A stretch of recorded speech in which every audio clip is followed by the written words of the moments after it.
left, right. If you missed episode 51, God bless you. It was a 4-hour-long episode.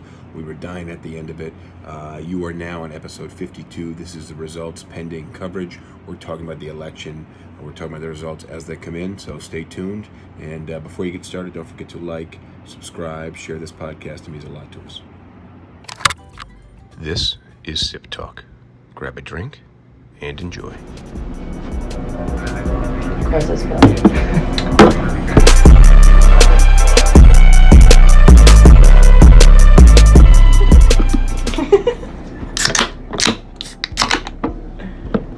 Cheers. Cheers. Cheers.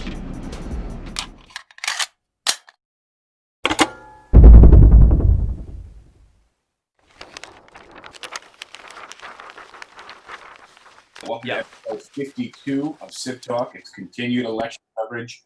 James and I went a little late, 4 hours plus into election coverage the other night, and it's now 48 hours later, and we're still recovering from a hangover. But 4 hours later, we still don't have results in the election. We want to talk about that. We want to talk about what's going on in the country, what's going on with the election, the electoral college, and things along those lines. So you guys were talking about, Adam, what did you just say about Trump running again? You think he's going to run again? You think he's actually? Yeah. So some of his top advisors have already started talking about the potential of him running in 2024. I thought he would have propped up Don Jr. before himself, but that's narcissism at its finest. But it's good to be back on, by the way, guys. I know I haven't been on here for, it feels like quite a while, but in these days, it seems like a week feels like a year. So it's good to see you guys. Yeah, I suggested to Justin that we bring you on tonight because I know that you got your political background and everything, and we weren't able to get you on Tuesday night. Like, what better person to have comment about all this bullshit than someone? You were poli-sci, right? I was, yeah. I was poli-sci in journalism, actually. So it definitely is right up my alley. Yeah, but I mean, you know what it is? Do me a favor. Just because not everybody follows politics, follows the elections like you do, Adam. Could you just complete what's happening, where we stand as of Thursday night, and what's going on? So right now we're counting votes. I mean, to put it incredibly simply, we are still counting in mail-in votes. We had over 100 million people who voted early in this election, which is like 6 times, 3 times, 5 times as much as we've ever had in history. And we're still counting. I mean, you have votes that still need to be counted in Philadelphia, Maricopa County in Arizona, votes outside of Atlanta or in Atlanta. You have votes that are still being counted in North Carolina. North Carolina's going to go on for another couple of days, too. Yep. And in Nevada, which is specifically around Las Vegas and the suburbs of Vegas. You have votes that are going to go on for the next 10 days in California that still need to be counted. So, as well as New York. what do you mean? It's just right now, it's a process and it's dragged out. Do you really think we're not going to have an answer in 10 days? I think we're going to have an answer probably within the next 24 hours or less on who is president, but I don't think we'll be done counting the votes. I think a lot of the votes that still need to be counted are in major Democratic cities that heavily favor Joe Biden. Not Donald Trump. And I think you're seeing a lot of that being told within, kind of reading in between the lines. I mean, you have the Trump campaign that's now filed over, I believe 4 lawsuits since last night. They've filed a lawsuit in pretty much every single state that's close, and even some states that have already been called. So Arizona is in a mixed state of being called, but Michigan and Wisconsin, they've filed suits in. I'm pretty sure they've done it for Georgia and Pennsylvania, Nevada and Arizona. I'm pretty sure all of those states currently. But Michigan got thrown out this morning. Oh, okay. Yeah. Oh, you're right about that. So let me set the stage though, real quick. It's been pretty apparent over the last 6-8 months that the more liberal and more democratic people care a bit more about safety when it comes to coronavirus. And I'm not saying that's across the board, but I'm saying that you have more right-wing people, more Republican people, more don't tread on me type mentality who are arguing against wearing masks who believe it's their civil rights or not. It's their personal right not to have to wear a mask. And a lot of the early votes were because of people who were afraid to stand in lines and be in enclosed election areas. And the people who are more afraid are trending to be more Democratic. So what's happening now is the more votes that we count, because they're mail-in ballots and early votes, more votes we count are leaning more Democratic. So Right. We're having a lot of push from the right side saying that the more votes we count, there's more voter fraud and trying to get us to stop counting. And that's my take on what's going on right now. Correct me if I'm wrong or fill in the gaps. No, I was going to add a corollary to that. I don't think you got any of the facts wrong, but No, the idea that we should stop counting the votes right now is really dangerous. But I wanted to touch on that. Like that. What's the rationale that people are saying stop counting the votes? Oh, it's complete bullshit. Well, yes, but can I just say, not only touching on the bullshit factor, but there was something I found on Instagram this morning. It was 2 videos. One showing you have Trump supporters screaming in Arizona to count the vote, while in Michigan at the exact same time telling them to stop counting votes. All happening in real time at the exact same time. Yeah. I just want to point out that this is at a level of what's coming off as sore loser. And I'm sorry, but 4 years ago, there was a lot of Hillary supporters that were very upset. They took to the streets. That's fine. You're allowed to protest. It's democracy. That's the way it goes. But to say you're not going to want the votes counted because it's not going to help you but is directing itself no longer a democracy, but more into a fascism, really. A dictator. I mean, that's what this is. Hold up. What's the rationale? All right, so I just want to know what's the argument someone's making. Okay, so the argument, which I'm going to bookend on both sides by saying it's bullshit, goes as follows, which is that the ballots that they're counting now aren't real ballots. They aren't real votes. They're being manufactured by the Democrats to steal the election from Trump. That these ballots these weren't actual votes that were cast. That these are ballots that were found to help Biden, which is complete bullshit. These are ballots that were legally cast ahead of the election. And in a number of states, Pennsylvania is the one that comes to mind most to the forefront, is the states asked for permission to be able to start counting these ballots early. So basically when they come in, the state says, hey, can we just count them when we get the mail? And the state legislatures, dominated by Republicans, said, no, you cannot start counting them until the election day. So the reason why we have to wait right now is because the state legislatures prevented the ideas to avoid this situation. They prevented the ideas that would have solved it. And so it's one of those ones where we're not going to let you count the votes until the election day. And then once election day comes, don't count the votes because they're not going to help our candidate. So again, bullshit. I had to say it 3 times, but I could say it more. I agree with you. I mean, listen, it's really, this is something that we've never dealt with in an election. And I just want to point out the fact that we are dealing with having so many mail-in votes because people are afraid to go to a polling location and vote in person because we have a White House that has been ill-prepared to get their hands around a outbreak virus that has scared hundreds of millions of Americans into why we've had so many people.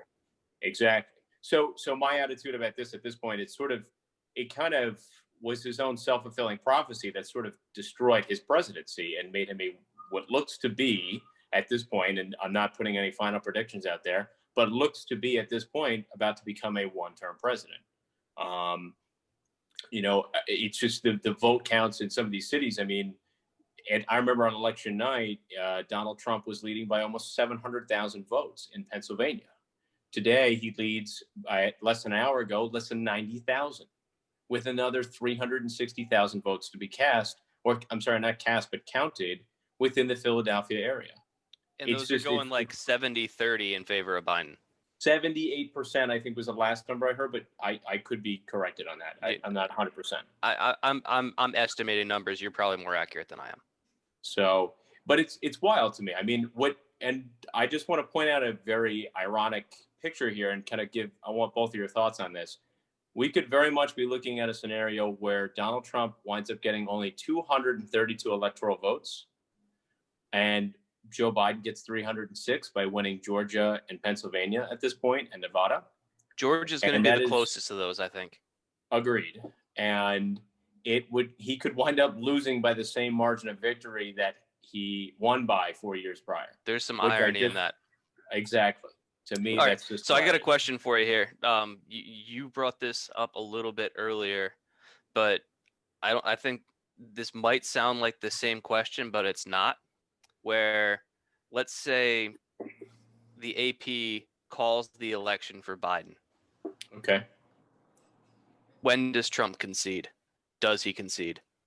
Does Trump actually accept the results of the election at any point? So I'm gonna give you your answer in two different ways. One, nobody gives a shit if somebody concedes an election. It's good for democracy. It's good to calm the American people. But nobody gives a shit at the end of the day if you concede the election. True. Or not. It's become a norm in our system, though.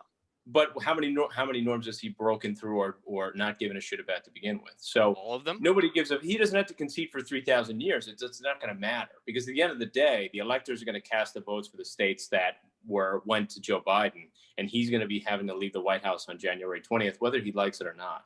So it doesn't matter if he concedes. Everybody's attitude is, I don't give a shit. You want to be a sore loser about it, that's fine. Which I fully expect him to be. My prediction is, once Fox News decides to finally name Nevada for Biden and has to at that point give him 270, and all the other networks coincide with that, I could see his advisors pushing him to accept defeat, but I definitely don't think he will. He will dig in further as he always has. Well, I think you're going to end up in the Supreme Court.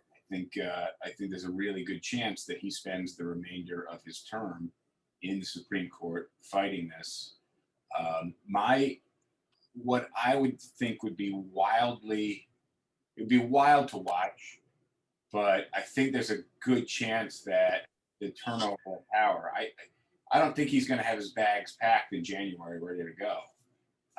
And I'm really curious how that's going to play out. It's funny to think about now. That he's just gonna, I wonder if he's been like evicted from properties, or I'd like to know some of the intricacies of some of his. Everything that we've seen from his behavior demonstrates a person that has never had to actually face consequences for his actions. Well, all the agreed, and now he is in my house. And I know he's very much removed from these, but it's been interesting to watch over the last 4 or 5 years. I think it may have happened even before the last election, where I lived in a neighborhood that all of the buildings had in big gold letters on them, Trump. And now I don't think any of them. Yeah, though they think that the landlord good has marketing a petition signed over, right?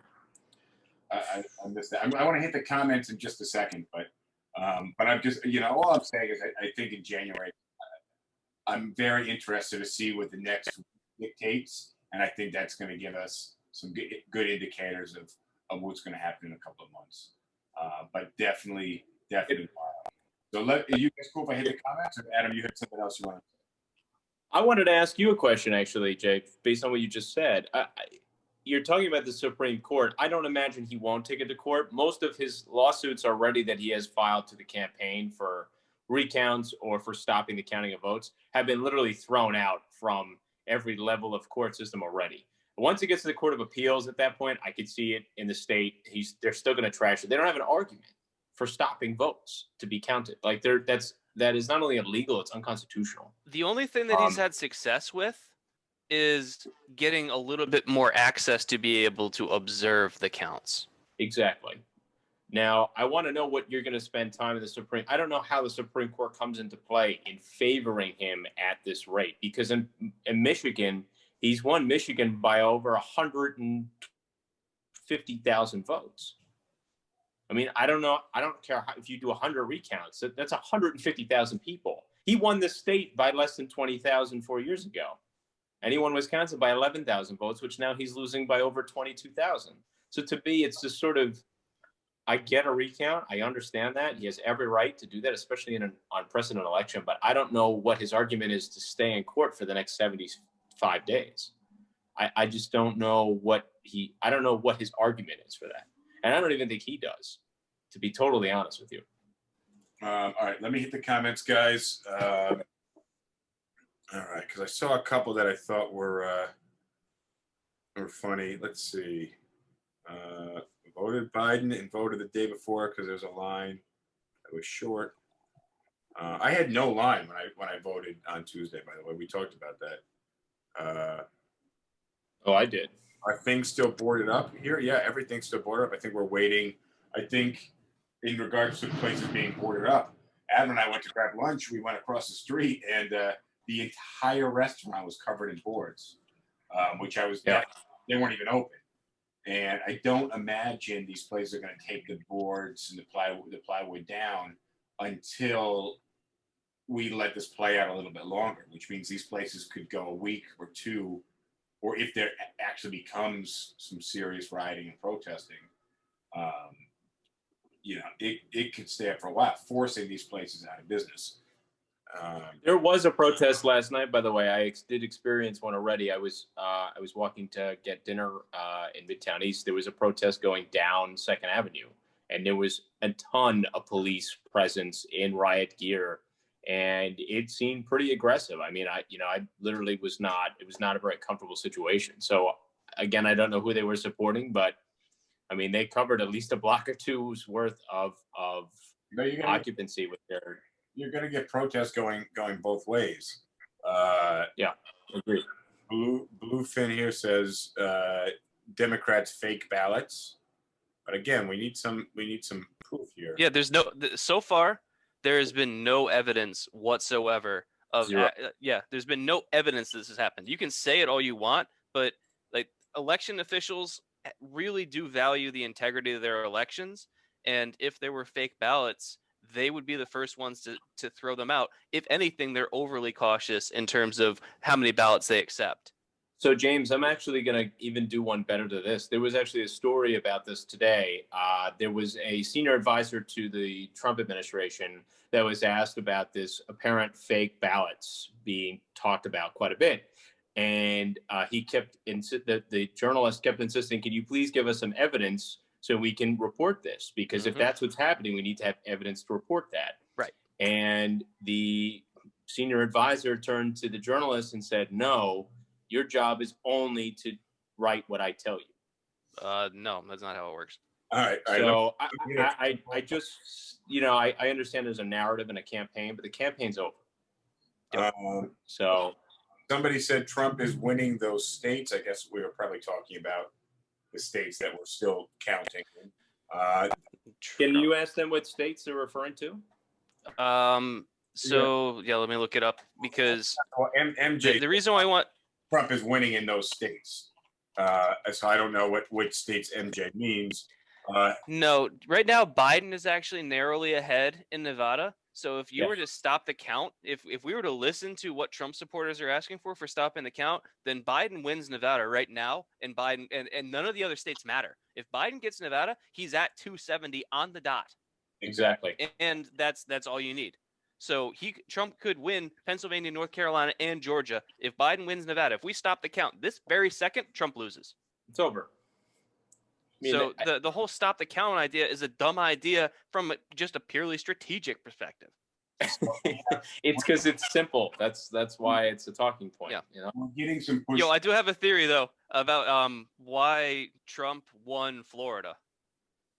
Go ahead. So after the coronavirus, Biden stopped doing a lot of those public appearances, and then when he started doing public appearances again, a lot of them were these drive-through rallies, where people you'd have just a giant parking lot full of cars, and people would be listening to the speech that Biden was giving in their cars.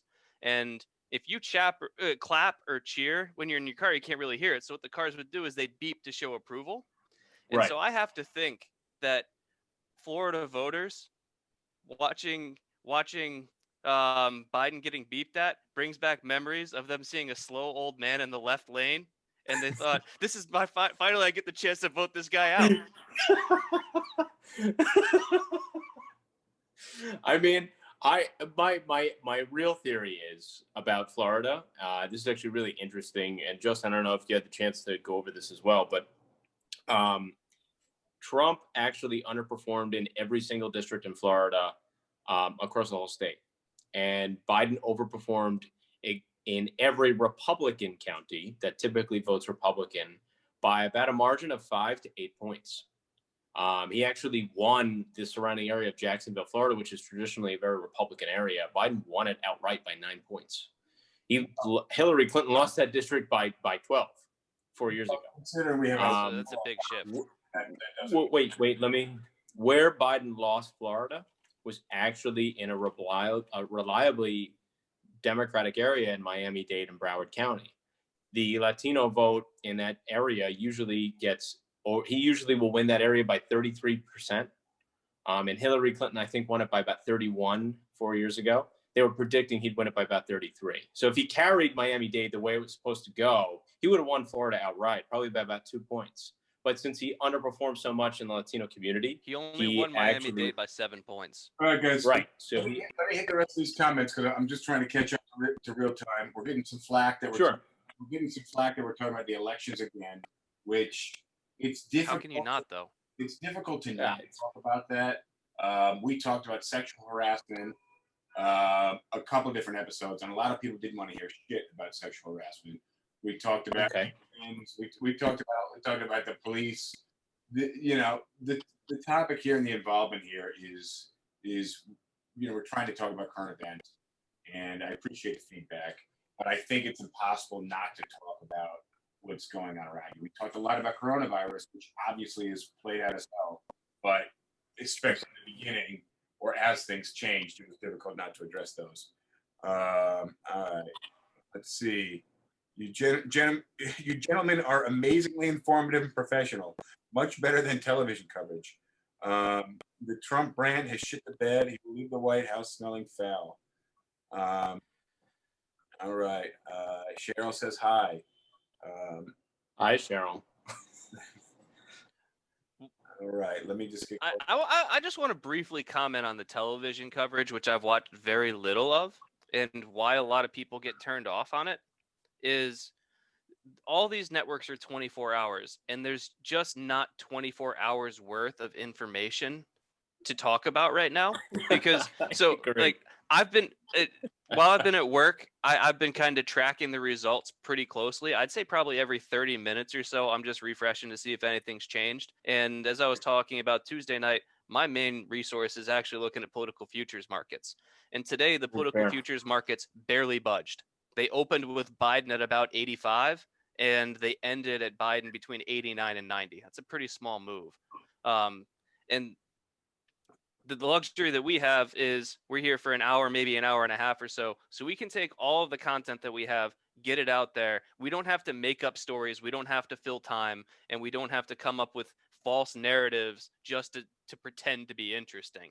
And that's why a lot of people lose respect for a lot of broadcast journalism right now, is that facts are not always the most interesting thing to report. And interesting things to report are what gets you ratings, and that's what gets you advertising revenue to keep you on the air. True. And I agree with you. And you will never see on any news station as much chest hair as you see right in the middle of the spring today. Wow. Sorry. Just so everybody knows, I took a couple personal days, so I'm currently sitting at a bar that I had built, drinking a very nice bottle of wine, actually.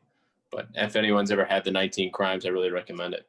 But I guess my question to you guys is, let's talk about the Senate for a minute, because I think the presidency situation is kind of in a standstill, at least for right now, until probably tomorrow. Too. Yeah. So I want to talk about the Senate. This is going to be the first president that's going to come into office in almost 38 years or 32 years, I believe, that's not going to have the Senate with him in terms of legislation. And it's going to be incredibly a close margin on the Republican side that they're going to hold the majority, although it's a little bit in contest right now. both seats in Georgia are going to go into a runoff election at this point in January 5th, which is just insane because they're actually going to decide the balance of power in the Senate. Well, the best that the Democrats can do right now is 50-50. Yes, with Kamala Harris being a vote on the Senate. She's only the 51st vote if it ends up in a dead tie. So right now, Right. the best case scenario for Democrats is they win both runoffs in Georgia, which is a super long shot. It's not. I don't think so. I mean, Joe Ossoff literally lost the seat to Purdue by less than 2 points. I think it was like a 1.8, 1.6 race.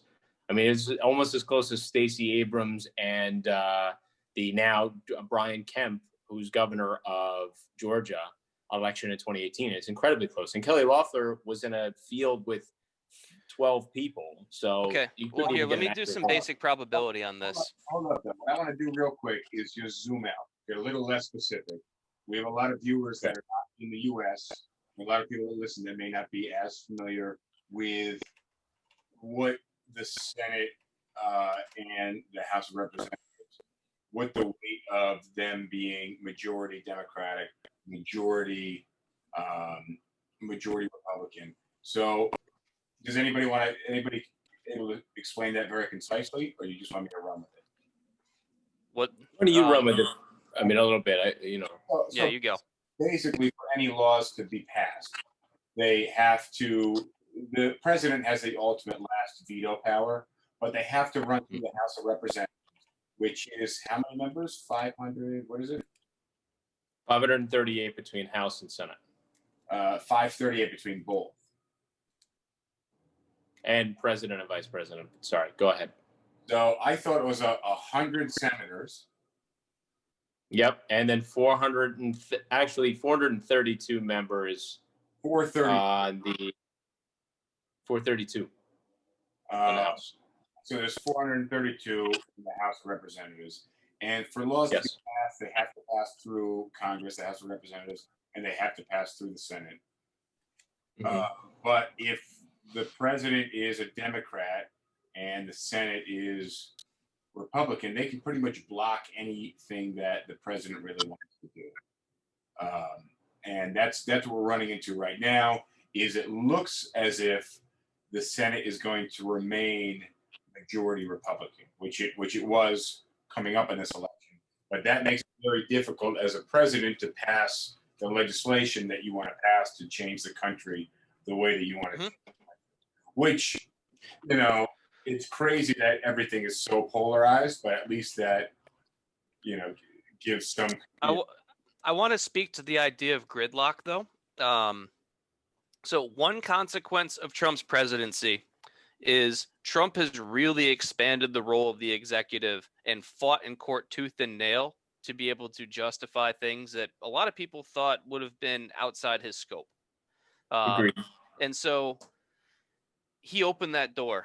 And if Biden ends up being president and ends up getting blockaded by the Senate on a lot of his legislative goals, well, Trump expanded the role of the executive. So I don't think there's going to be much to stop Biden from issuing a number of executive orders to get what he wants done, provided the Senate fails him in being able to put laws on his desk.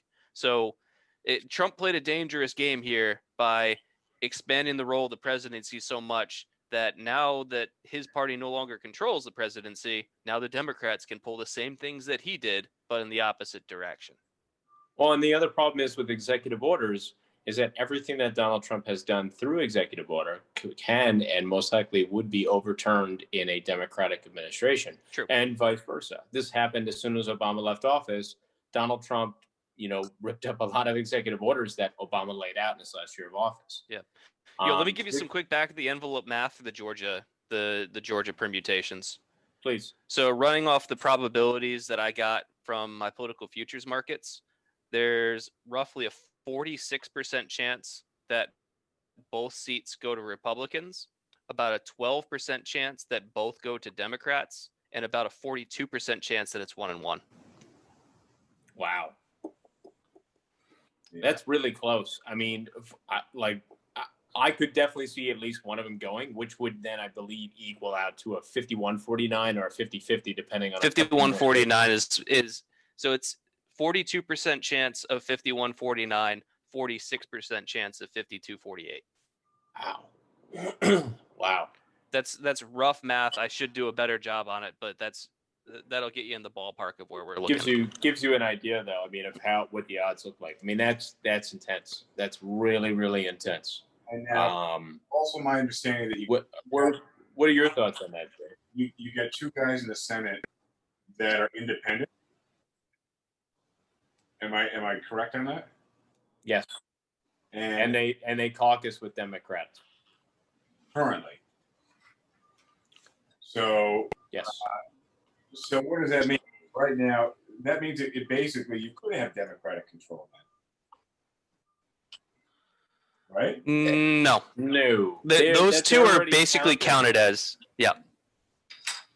What I would say is that you've got Mitt Romney has shown a willingness to cross the aisle occasionally, and after Susan Collins' scare in Maine, I wouldn't be surprised. Murkowski too. Murkowski to a lesser degree, yes. So there's 3 senators on the Republican side that at times have shown a willingness to cross the aisle. Okay. Well, that's gonna be it. It's gonna be a weird year. I think there's a really good chance that Nevada, they got 25%, 24% of their numbers are still reeling in here. I think the more but most of those numbers favor the Dems heavily. The Board of Elections already said it, that they're heavily favored in Joe Biden's favor, and they're all mainly out of the area around Las Vegas. Okay, all right, but I think she spoke around noon. Was it noon at Eastern time or noon on? Was that Mountain time? Yeah, Mountain or Pacific time. What was it here in New York? Well, whatever that would be, I guess 3 o'clock, 4 o'clock today. Mountain time's +2, so. Yeah. Yeah. So what I was going to say is, I think that if Trump does step down, he's going to spend the next 4 years pushing very highly covered by the media kind of push against, undermining Biden. Let me stop you there for just a second. So I agree with you. However, I was reading something about how Twitter would consider very strongly banning Trump's account once he's no longer president. I agree. Well, I think that's going to happen. This is not my opinion. This is something that I've seen that Twitter's given him a lot of leeway by virtue of his position, and once that position disappears, he'll be Twitter treats politicians differently, which you can argue about whether or not it's a good thing. But once he just becomes a private citizen, Twitter very may well take away his main tool for agitating the rabble. Now, that's not to say that Fox News wouldn't have him on as a guest anytime that he calls in, but yeah, I do want to say, by the way, you're forgetting one thing. The Republican Party still is a party even if Trump loses, and becoming a one-term president is considered a failure. Yep. Okay. It's basically the American people rejecting your job performance of 4 years. So you are considered a failure on the presidential level. Well, so fish head rots really fast in American politics, and I could tell you that the Republican Party, as soon as this is called and the fighting stops and the votes are counted, bet your bottom dollar every single Republican senator, governor, congressman that was super about Trump is going to come out and tell you all about how they privately told Trump all the time how they didn't agree with any of his antics and how he shouldn't have been president and that they don't agree with him and they think he's a nice guy personally, but he shouldn't be in politics. I'm guaranteeing you they're going to distance themselves from that family like that. And it's the Dems' job to hold them accountable and say, you should have said something while he was in power. And fair enough. And that is on them to do that. And I don't think they'll do a great job of it, obviously, just based upon their pattern of history. Of not doing a great job with a lot of things. Fair enough. But I definitely think you're going to see a quick jockeying of support in 2024. Literally, by the time we reach March and April of next year, you're going to start hearing conversations about the Republican nominees for 2024. That conversation's already started, believe it or not. Yep. Tom Cotton, Ben Sass, Tucker Carlson, Cruz, who's your former governor down there, James, for South Carolina? Nikki Haley. Nikki Haley. I mean, these are the people that are going to come out of the woodwork. Ron DeSantis, I've heard a lot about, who may be making a run from Florida. I mean, this is going to be the new thing. Donald Trump is not. If he loses, he may have a big voice, and he's going to look for a way to save face. But I don't know if he's necessarily going to. I don't think he'll follow through with running again. He'll be, 78, 79 years old. I mean, he's making the same argument against Joe Biden. Yeah. Which there are fair arguments on that at that age level, but I don't think Donald Trump's going to want to do that in 4 years. I just Justin's don't see already seen this, but I got to show it to you, Adam, because you'll appreciate it. This is my candidate for 2024. We have to get there in 4 years for that to be the candidate, though. That's the problem right now. There's maybe another. Mars may have another moon. I caught this briefly. You guys know anything more about that than I did? There's some giant moon-sized proportion in Mars. I didn't know about this. Yeah. I heard they found water on the moon, by the way. Is this true, by the way? Yes. Is this like a thing, or am I like an Alex Jones conspiracy theorist right now? No. There's no gay frogs on the moon, just water. Oh, man. I just, it's crazy. It's crazy to me. I mean, I'm waiting for the Civil War to start, though. I'll tell you. Based up the moon? No, none of the moon. I'm just, in terms of just everything that we're talking about throughout the conversation thus far, like it's really, it's upsetting. It's unsettling. You know, I think seeing Trump win, I could only imagine I probably would have left the city, to be totally honest with you. But I just don't think that we're in a position where the next 4 years are going to be good for anyone. I just don't see it.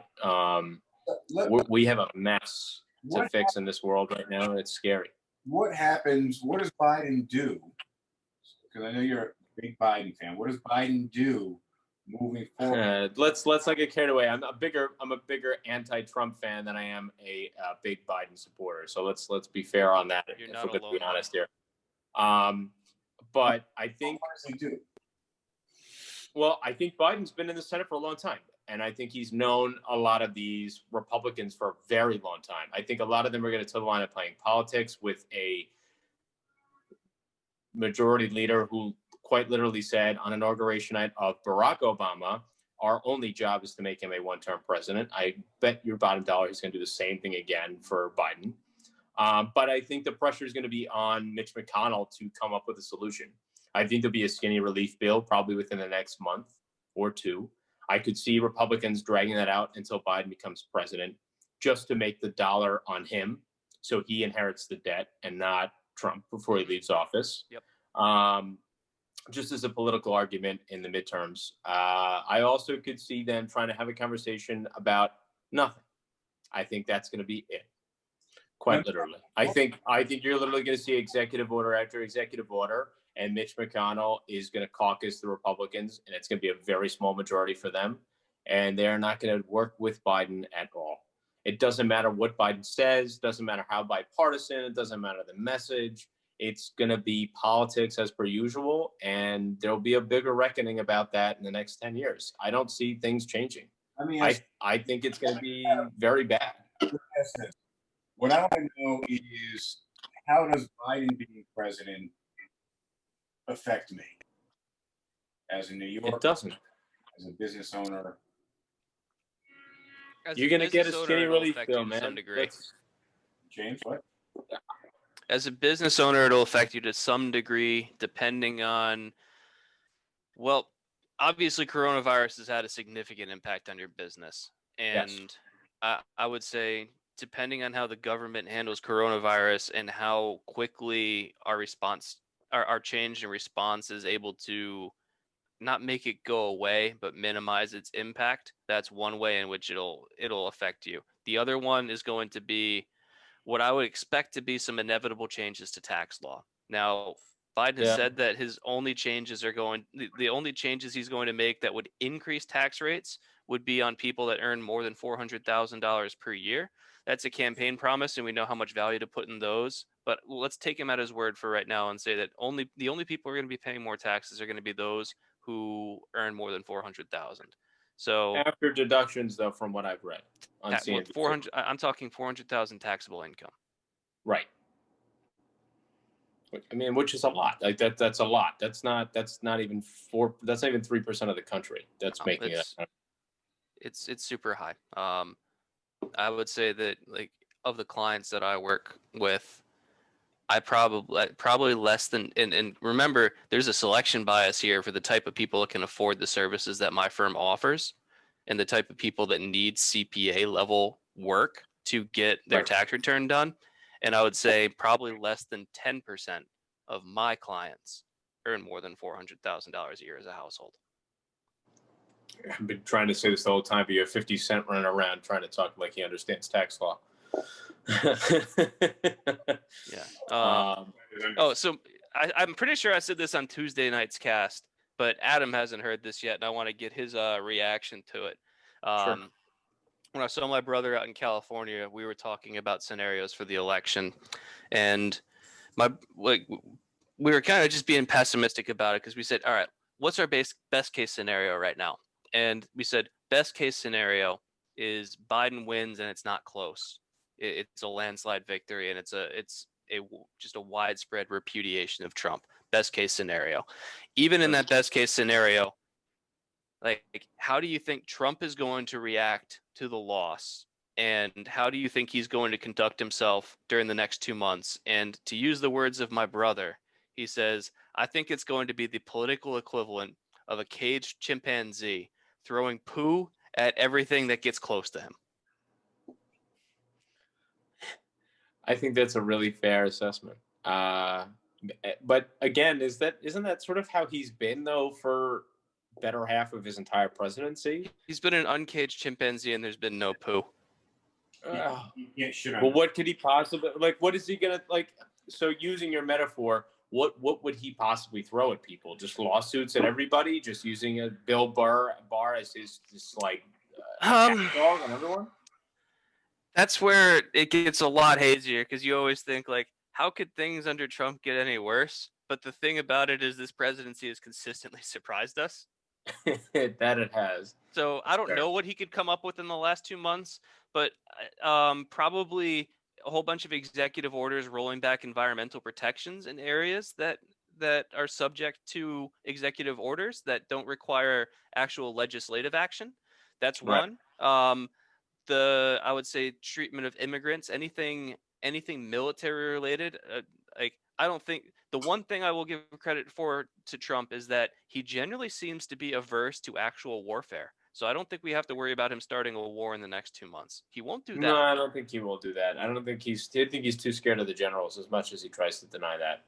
Yeah, but let me ask. it's tough to say, but it's also just the way that he acts, and just a further debasement of the office and our standing, in terms of him insulting our allies, insulting just the general political process, and whatever he can do by executive order to just kind of own the libs, I would see him trying to do.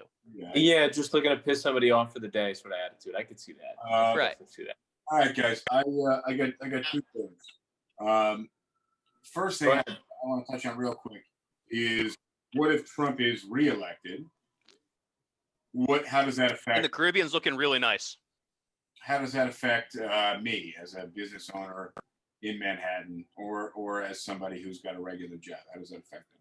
Can I take this one, James? Though I want to add to this. Please do. Okay, so Justin, let me ask you, and James, I want to ask you the same question. In terms of a presidency, how much control do they really have over the economy? I would say less than 20%. And if I'm going to be totally honest, okay, disagree. But I would say less than 20%, only because most of the economy, and a good economy, is run by confidence in the market, confidence in consumer spending, confidence in job security, confidence in people coming in and spending money, whether it's at restaurants, consumer goods, and so on. And when you have good leadership and people feel good about government, and they feel good about their country, typically the economy is pretty robust. The classic phrase is, markets hate uncertainty. Fair.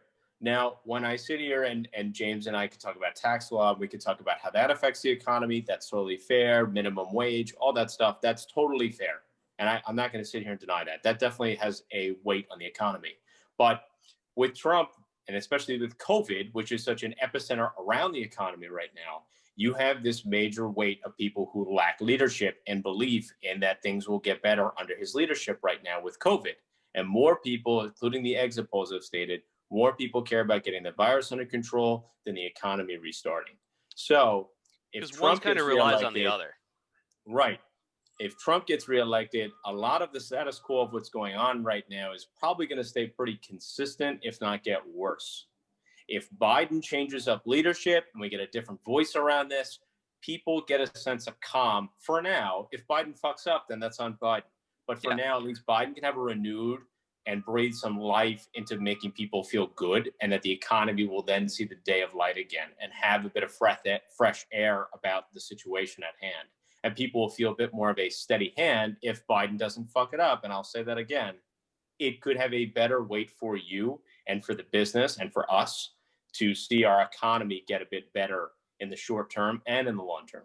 But again, that's why I weigh so much on confidence level about how people feel as opposed to just monetary policy. And because, like, you know, Barack Obama or Bill Clinton or Donald Trump or George Bush was back there with Presidents like don't have too much say over monetary. making the economy better. Like, that's such bullshit to me. Presidents don't have too much say over, like, by monetary policy. Are you talking about tax and spend, or are you talking about Federal Reserve actions? Tax and spend. Okay, is that fiscal policy? More so from the White House, I would think, in Congress. Correct. I got to remember the difference because, like, so I think fiscal policy is the tax and spend. Monetary policy is going to be controlling the supply of money in the country. I apologize, then I stand corrected on that. But so to your point about the president doesn't have too much. Yeah, go ahead, Justin. The question was, which really remains with a solid answer. And the previous question was, how does Biden being elected, what are the effects on me? What are the effects was the question. We didn't get an answer.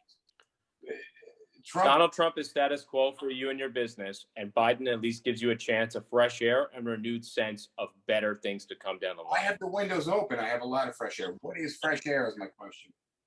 Well, people will feel a bit more comfortable spending money again and coming back into a city and feeling better that COVID is more under control with new leadership as opposed to absent-minded leadership. So I think the direct effect, look, you live in New York City, which is kind of, in a lot of ways, its own country.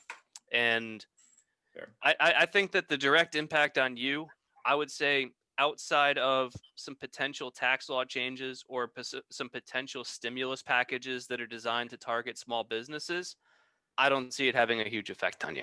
Me neither. Yeah, I don't either.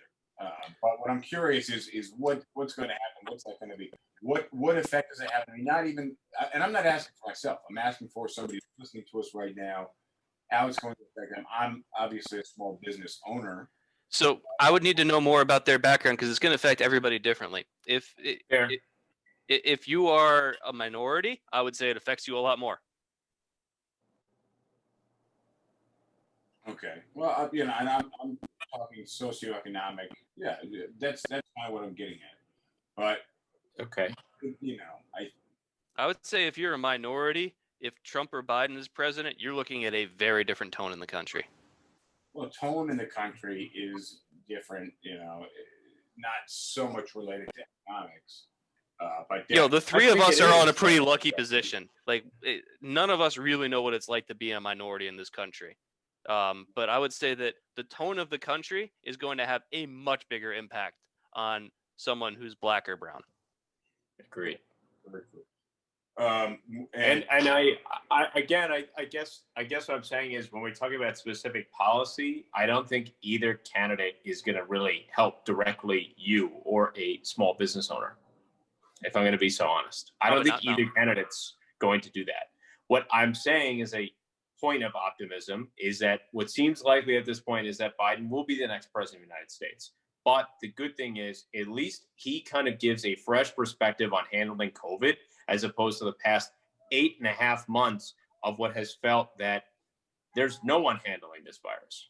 I mean, you have the president saying today, because he's upset, he wants to fire Fossey tomorrow. Okay. I'm just saying, like, we don't have leadership on this. I think if we get some fresh perspective, it may make the American people feel a bit more comfortable that they can start going back to what they were doing pre-COVID and making the economy a bit more robust. That's all I'm trying to say. But let's move on. I think. What's the question we got? What's the comment we got? Well, no, I think James touched on the racial aspect of who is the next president, how it's going to affect that. I think there's a lot to be said about that. We're not going to do another 4-hour-long podcast. There's another question I want to get at, and we have to wrap up. But I think the next question is definitely a very good question. Probably not as important as a racial topic, but it's something that we can answer and close. Actually, I don't think it's something we can answer, but I think it's something we can touch on and move on before we run out of time. So the question is, there's all this contention right now over votes. Whether we should take the early votes, the mail-in votes, whether we should stop counting when we run out of time to count, what the count clock looks like, how much further we continue to count, votes being dumped, hanging chads, like, yeah. So what's the question? How do you? Yeah, that's Well, I'm just saying, there's a lot of issues when it comes to the vote. How do you make? Yeah, and my issue is that you haven't asked a question yet. How do you make the voting process better? It's a new century. Okay. So do you want the real answer, or do we want the answer that would be given on like CNN or ABC here? Because let's do the real answer. Yeah. All right. The real answer is that there's still such thing as voter fucking suppression. And you bet your ass that's exactly why we have a system that's so fucking archaic. It's for people to not be able to figure it out, get frustrated, and not fucking vote. Do you know how many veterans I've heard about mail-in ballots that literally got so pissed off trying to do this shit that before this election, they just gave up? But what they do this shit on purpose. I didn't know that you. Hold on. One, I didn't know that you knew any veterans. But two, I thought you said. Do you mean there's no such thing as voter fraud? No, he said voter suppression. Voter suppression. Voter suppression, not voter fraud. He's saying that voter suppression exists and it's a problem.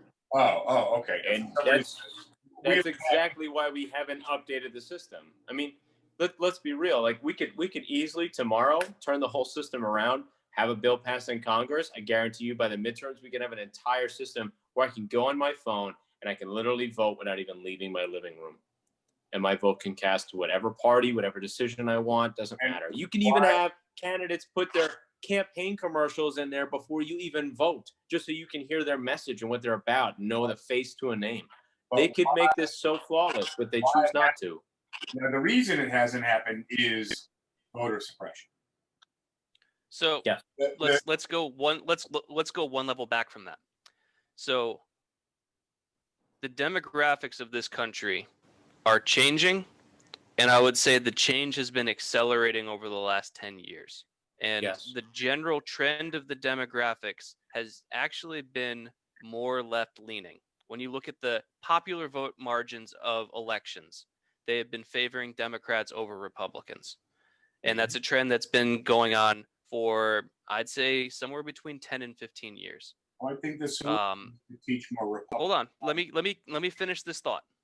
So you've got one party that realizes that their demographics are shrinking, but the demographic that they do have are diehard reliable voters that no matter what the difficulty of voting is, they will go vote. Whereas the Democratic Party has more voters potentially, but their voters are not as dedicated, and they also happen to live disproportionately in urban areas. So the Republican Party is incentivized to make voting more difficult because their voters are more likely to turn out through difficulties. And when they depress turnout, they have better results. because their voters are more likely to show up. And Okay. additionally, most of the Democratic voters are in urban areas, which is why you see really long lines in urban areas and no lines whatsoever in rural areas. Right. So if you have a rule that says, for example, there's only one polling place per county that's allowed, that's going to disproportionately affect a place like New York City, where you might have 100,000 or 200,000 people in a county. Whereas if you go to western Nebraska, you might have 1,500 people in a county. And so if you Right. get one polling place for 1,500 people or 100,000 people, you're not going to be able to get all 100,000 people through the door in a day. Or you might be waiting in line 8 hours or 8 minutes if you're in western Nebraska. Who's more likely to go vote? The guy that has to sit in line for 8 hours or 8 minutes? Well, this all plays up. Oh, go ahead, Jay. Why not tie it to a social security number? Everybody with a social gets a mail-in ballot, and they can send it at whatever time. They have 30 days to send it in before election day. Or they didn't ask my social security number when I went and voted. They just asked for, I pointed to my name, and then I signed on an iPad. Okay. So, did you have to use your social security number when you registered to vote? I think it was just my driver's license. Yep. And not everybody has a driver's license. A lot of people don't have, photo IDs. So voter ID laws, which is what we're kind of touching on right now, and like having your ID. I had to give my ID when I voted. But why not? Well, that's different regulations for different states, I imagine. Yep. Right. But why not go by social security number? I don't know. And then I can ask the same question. Why not just vote on your phone, Justin? The thing that I'm trying to say is, if you're going by if you're going by social, then you can do it by phone because one vote. Yes, correct. It kind of goes hand in hand. I'm not disagreeing with you at all. Why not allow felons to vote? They don't want high turnout on certain parties. That's what we've been saying. Right. So I think we need to stop. We need to stop any other conversation until we kind of deal with that first. I mean, the Republican reach this election of having so much voter suppression has been so out in the open this election that they've come out and said it. That have quite literally been in shock. But why? So rather than address voter suppression, because that's going to get worked out if you can make the voting process easier. Yeah, but they don't want to make the voting process easier. But you're missing our point. Why would they want to do that? Yeah, you're missing our point. Any more elections. Which is that they don't want more voter participation. They want it to be difficult because difficult voting favors them. Justin, I like, and all the listeners tonight, I'd like you all to listen to the Lieutenant Governor of Texas talk about new voter laws. He is specifically somebody who has intentionally made Texas incredibly difficult to vote in this past election. He made one ballot drop box for the entire county, which holds 4 million votes. Said one drop box per county in all of Texas. Yes, that's over 4 million people to go to one drop box. Yep. And he says, well, it's the same thing as having one drop box for a county that has less than 1,000 people. If you're not going to tell me that that's voter suppression, that's crazy. That's crazy. Right. So we're not arguing about whether or not voter suppression is a good thing or not. We all agree that it's bad. But terrible. Let me circle back to one of my favorite sayings, which is every system is perfectly designed to achieve the exact results that it gets. So if we're getting low turnout and the type of politicians that we're getting right now, if you're not happy with it, don't be mad at them. Be mad at the system that's generating it, because the system is designed to produce these results. So if we've got people that aren't engaged with politics, that aren't voting, that don't want to stand in line for 6 hours, say, why do we have a system that generates these results? And then how do we fix the system? Yeah, like we're having a conversation about it right now. There's not much more that we can do, but I think that system really needs to change. I think the current voting system is garbage. The fact that we're voting on paper is garbage. Agreed. We're not that much further ahead than we were with hanging chads. I didn't vote on paper. Well, you know, Really? So the way it worked in South Carolina, what they do is they give you a scan, like a kind of a Scantron sheet, and so you insert it into the machine, and then on a touch screen you select who you want to vote for, down all the races or whatever, and then it'll print that out for you, so you can see, like, it prints out your selection, be like, okay, yep, that's everybody that I voted for, and then you go to another machine and you insert that, and the machine reads it, and then it basically just says, like, number of voters for the day, 10, and it just goes up to 11, and then you're done. So you get a piece of paper to be able to print, like, have a printout that shows what you voted for, but that's really just something that you carry to another machine so that it registers it electronically, and then you're done. Really? Yeah. I mean, that's actually really cool. I actually thought it was Okay. a decent system. we'll run out of time. Thank you guys for joining us. Hopefully, next episode we won't have to talk an entire episode about voting, about the election, about the polls. Let's Hopefully, try and keep it to 10 or 15 minutes. we can just touch on it, talk about some comments, and questions. But I'm gonna call it there. Thank you guys for joining us. Episode 52 of SipTalk. Hopefully, you had some drinks along with us. If you aren't already subscribed on YouTube, Apple Podcasts, Spotify, Anchor, wherever you get your audio podcasts, and definitely check out the video podcast so you can see all of Adam's chest hair and all the stuff on the drawers in James' room. But thank you guys for joining us. We'll catch you next time. Please don't forget to subscribe, like, and comment. See you guys soon. Good stuff. Be safe. Adios, guys. Thank you. You're welcome. Much shorter, much sweeter than the 4-hour live coverage. And I think we remain pretty well composed. Thank you for joining us, and we will see you soon. I like PBR. I just got priced out of it.